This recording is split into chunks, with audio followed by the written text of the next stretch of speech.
অর্থাৎ একের পর এক বদল করা হচ্ছে এবং এই বদল করে কি করা হচ্ছে, তৃণমূল কংগ্রেসকে চাপে ফেলার চেষ্টা করা হচ্ছে, রেদার হারিয়ে দেওয়ার চেষ্টা করা হচ্ছে ভোটে। 26-এর ইলেকশনে মমতা ব্যানার্জির বক্তব্য অনেকটা এরকমই, এবং সেক্ষেত্রে ভবানীপুরের রিটার্নিং অফিসারকে বদল করছে কমিশন। কি উদ্দেশ্যে করছে? যাতে বিজেপির ফেভারে থাকে। এবং এই সুরজিৎ রায় যার কথা বলা হচ্ছে, তিনি নাকি নন্দীগ্রামে শুভেন্দু জয়ের অন্যতম কাণ্ডারি ছিলেন। আসুন শুভেন্দু অধিকারী কি পাল্টা দিয়েছেন একবার শোনাই আপনাদের, শুনুন। মমতা বন্দ্যোপাধ্যায় কালকে বলেছেন আমার নাম না করে যে গদ্দারের একজন ভিডিওকে ভবানীপুরের আরো করা হয়েছে। পৃথিবীর সবচেয়ে বড় গদ্দারের নাম মমতা ব্যানার্জি। ইনাকে রাজনৈতিক পরিচয় দিয়েছে রাজীব গান্ধী, মাথায় ডান্ডা খেয়েছিল। তার আগে টিকিট দিয়েছিলেন প্রয়াত সুব্রত মুখার্জি। কংগ্রেস ঘাড় ধাক্কা মেরে তাড়িয়ে দিয়েছিল, ভারতরত্ন অটল বিহারী বাজপেয়ী আশ্রয় দিয়েছিল। নইলে আপনার রাজনীতি করাটাই বেরিয়ে যেত। কংগ্রেসের সঙ্গে বিশ্বাসঘাতকতা করেছে রাজীব গান্ধীর সঙ্গে, তারপরে বিশ্বাসঘাতকতা করেছে অটলজির সঙ্গে। বড় লম্বা ইতিহাস। আর উনি বলেন যে আমার দমে আমি মুখ্যমন্ত্রী হয়েছি। এটা হলে 2001 সালে হয়ে যেত, হয় এবার নয় এবার। 2011-তে মুখ্যমন্ত্রী হয়েছেন এই মেদিনীপুরের দয়ায়, নন্দীগ্রামের মানুষের আত্মবলিদানের মধ্য দিয়ে।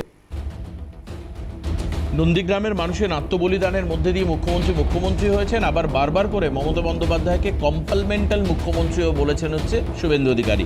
তবে এই রিটার্নিং অফিসার বদল, এটা নিয়ে কি বলবেন? সঙ্গে এই যে ভোটার তালিকা, এসআইআর যে সাপ্লিমেন্টারি তালিকা, কারণ আমরা এখন পেয়ে গেছি আলী হোসেন সাহেবকে। এই মুহূর্তে আমাদের সঙ্গে রয়েছেন আলী হোসেন, বিজেপির মুখপাত্র। স্বাগত জানাচ্ছি আলীদাকে। একটু দেরি হলো, সেই কারণের জন্য একটা ছোট্ট বিরতি নিচ্ছি। বিরতির পর ফিরে এসে আলীদার কাছে যাব। এই 2% অলরেডি ডিলিটেড, 32 লাখের মধ্যে প্রায় 14 লাখের নাম বাদ গিয়েছে। পাশাপাশি শুভেন্দু অধিকারী মঞ্চে দাঁড়িয়ে দাবি করছেন, আমি যা বলেছিলাম অনুমানটা প্রায় 1 কোটি লোকের নাম প্রায় বাদ যেতে চলেছে। এখনো পর্যন্ত যেটা অনুমান, নির্বাচন কমিশন যেভাবে কাজ করছে তাতে বিড়ম্বনা তৈরি হয়েছে। আলিদা এর মধ্যেই উপাসনা এবং শক্তিদা সেই জায়গাগুলো উল্লেখ করেছেন। বহু মানুষের নাম এক্সিস্টিং তালিকায় ছিল, অর্থাৎ 28 তারিখের তালিকায়, তাদের নাম ডিলিট দেখাচ্ছে অনেক ক্ষেত্রে। অনেক জায়গায় নাম খুঁজে পাওয়া যাচ্ছে না, অনেক যে ওয়েবসাইট সার্চ করে তার ভেতরে এন্ট্রি করা যাচ্ছে না। যাদের কোনো ক্ষেত্রে দেখা যাচ্ছে কোনো বুথে মানে % ডিলিটেড হয়ে গেছে। এই যে একটা মিসকমিউনিকেশন হচ্ছে, এটা কেন হচ্ছে, কার জন্য হচ্ছে? অন্যান্য রাজনৈতিক দলগুলো আপনাদের এবং নির্বাচন কমিশনকে দোষ দিচ্ছে। দেখুন, আমাদের দোষ দিয়ে কোনো লাভ হবে না। ভারতীয় জনতা পার্টি এর মধ্যে নেই। নির্বাচন কমিশন একটা স্বাধীন সংস্থা, তারা ইলেকশনের কাজ করছে, তাদের টেকনিক্যালি কি বিষয় আছে তারা বলবে। কিন্তু আমরা যে জায়গাটায় বলতে যাচ্ছি, এই কথাটা আপনারা শুনবার চেষ্টা করুন। বাংলার মানুষকে আমরা বলবার চেষ্টা করছি, রাজ্যের মুখ্যমন্ত্রী তিনি তো প্রথম দিন থেকেই বলেছে আমরা এসআইআর বিরোধী। আচ্ছা, রাজ্যের মুখ্যমন্ত্রী তিনি এই কথা বললেন, তিনি আবার বিএলও নিয়োগ করলেন, তিনি আবার অফিসার নিয়োগ করলেন, আরও তারাই নিয়োগ করলেন। নির্বাচন কমিশন স্ট্যাম্প হিসাবে তিনি মাত্র সইটা করেছেন। কাজ কারা করলো? এই রাজ্য সরকারের কর্মচারীরা, অফিসাররাই তো করেছে।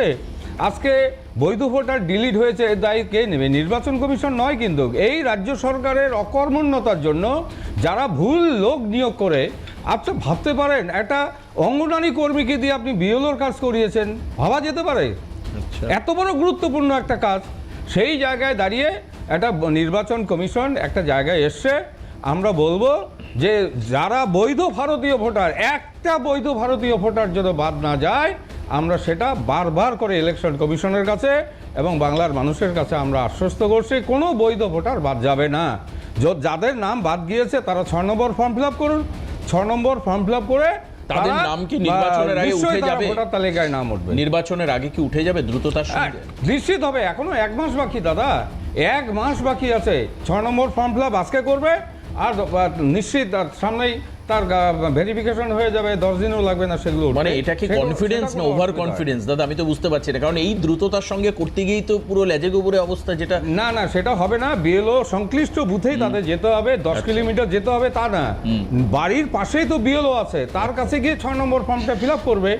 তারা ফর্ম ফিল আপ করবে, বিএলও AER কাছে চলে যাবে, সঙ্গে সঙ্গে সেখান থেকে ভেরিফিকেশন হবে, মানে অ্যাট এ টাইম হয়ে যাবে, এটা ইলেকট্রনিক যুগের ব্যাপার। আচ্ছা, এত বড় কাজ শর্ট টাইমের মধ্যে করা সম্ভব হয়েছে যখন, তাহলে এই সামান্য কাজটাও সম্ভব হবে।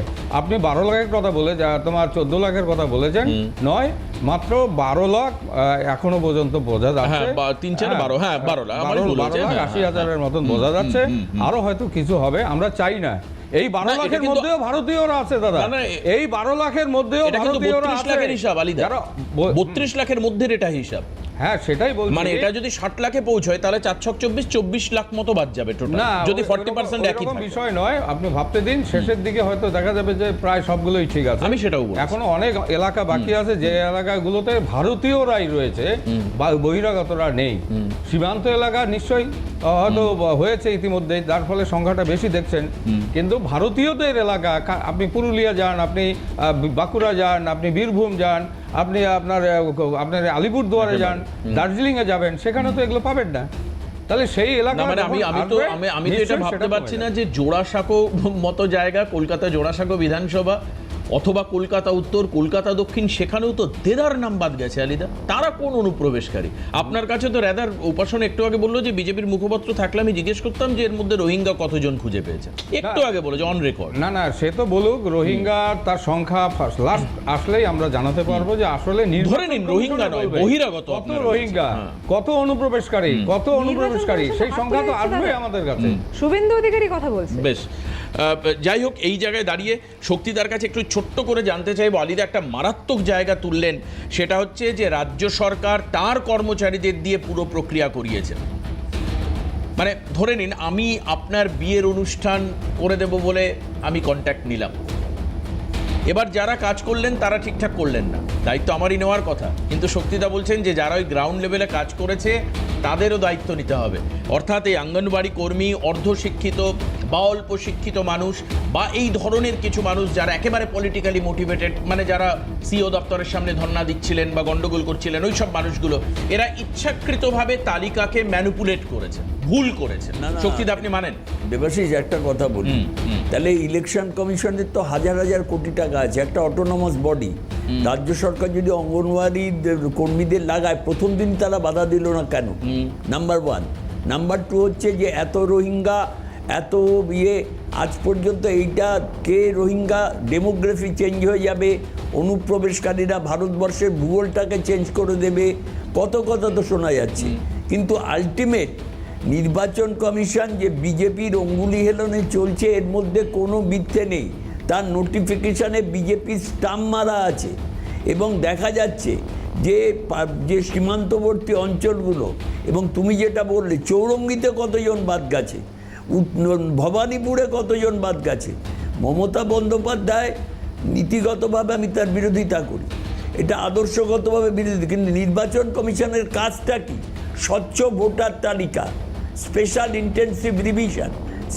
ইন্টেনসিভ রিভিশনের জন্য যদি যোগ্য ভোটার, যেটা আদিবাবু বললেন যে এখনো অনেক সময় আছে, আর মাত্র 1 মাস বাকি, 1 মাসের মধ্যে টোটাল যা ডিলিমিটেড হবে তারা 6 নম্বর ফর্ম ফিল আপ। একেবারে আমি এই জায়গাটা বলছি, আমি উপাসনার কাছে উপাসনা, রাজ্য সরকার ইচ্ছাকৃতভাবে মৃতের তালিকা বাড়াচ্ছে। রাজ্য সরকার মানে রাজ্য সরকারি কর্মচারীদের নিয়োগ করে যেভাবে কাজ করা হয়েছে তাতে ইচ্ছাকৃতভাবে টোটাল প্রক্রিয়াটাকে হ্যাম্পার করা হয়েছে, ডিলেট করা হয়েছে এবং ইন্টেনশনালি ম্যানিপুলেশন হয়েছে। কি বলবে আলিদার অভিযোগ? ইচ্ছাকৃতভাবে তোমরা করেছো। অত্যাধিক বোকা নয় কি? আজকে যিনি আলিদা রয়েছেন, অর্থাৎ বিজেপির মুখপাত্র, উনি যে বক্তব্যগুলো রাখছিলেন, বিশ্বাস করুন উনিও গোটা তথ্যটা জানেন, বাস্তব তথ্যটা উনিও জানেন, কিন্তু কি আর করবেন, যখন বিজেপির হয়ে এখানে এসছে কিছু তো বলতে হবে। আমি আলিদাকে একটা তথ্যস্বরূপ কথা বলছি। আজকে যখন এই আমলা, এই চেঞ্জ হচ্ছে, এখানে নতুন আমলা বসানো হচ্ছে, সেটা নিয়ে এত কথা উঠছে, আমি আশা করছি যে উনি চিনবেন জয়ন্ত কান্ত বলে যিনি IPS অফিসার, উনি উত্তরপ্রদেশ, বিহার থেকে এসছেন। তার পরবর্তীতে ওনাকে দায়িত্ব দেওয়া হয়েছে, ওনাকে অবজারভার বানানো হয়েছে মানিকচক, মোথাবাড়ি, সুজাপুর এবং বৈষ্ণবনগরে এবং মালদা। অর্থাৎ যেই জায়গার অবজারভার উনি হয়েছেন, সেই জায়গায় কত সংখ্যক লোকজনদের নাম বাদ গেছে, কি করা হয়েছে সেই ব্যাপারে আমি যাচ্ছি না, কিন্তু ওনার যিনি স্ত্রী রয়েছে, ওনার স্ত্রীর ছবিটা আমি জানি না এখানে কতটা প্রেজেন্ট আমি করতে পারবো, কিন্তু মূলত আমার কথাটা হচ্ছে যে ওনার স্ত্রী কিন্তু একজন সিটিং ক্যান্ডিডেট অফ বিজেপি, এবার আমার কথাটা হচ্ছে উনি তো ওনার বোনকে চিনবেনই, অর্থাৎ বিজেপি শাসিত ডাবল ইঞ্জিন সরকার যেই জায়গায় রয়েছে, ওনার বোন যখন সেখানে দাঁড়িয়েছেন, বিজেপির হয়ে ইলেক্ট হয়েছেন, ওনার স্বামী অর্থাৎ ওনার জামাইবাবু যখন এখানে অবজারভার হয়ে আসছেন মালদার, আমি আশা রাখছি যে ইনি এখানে যিনি বিজেপির স্পোক্স পার্সন রয়েছেন উনি সেই জায়গাটা জানবেন। তার ঠিক আগে না মানে উনি একটা স্ত্রী আর স্বামীর সত্তা আলাদা। আমাদের রাজ্যে বহু মানুষ আছেন স্বামী কংগ্রেস করে, স্ত্রী বিজেপি করে। না, না, করুক না। তোমার দলে আছে, করুক না।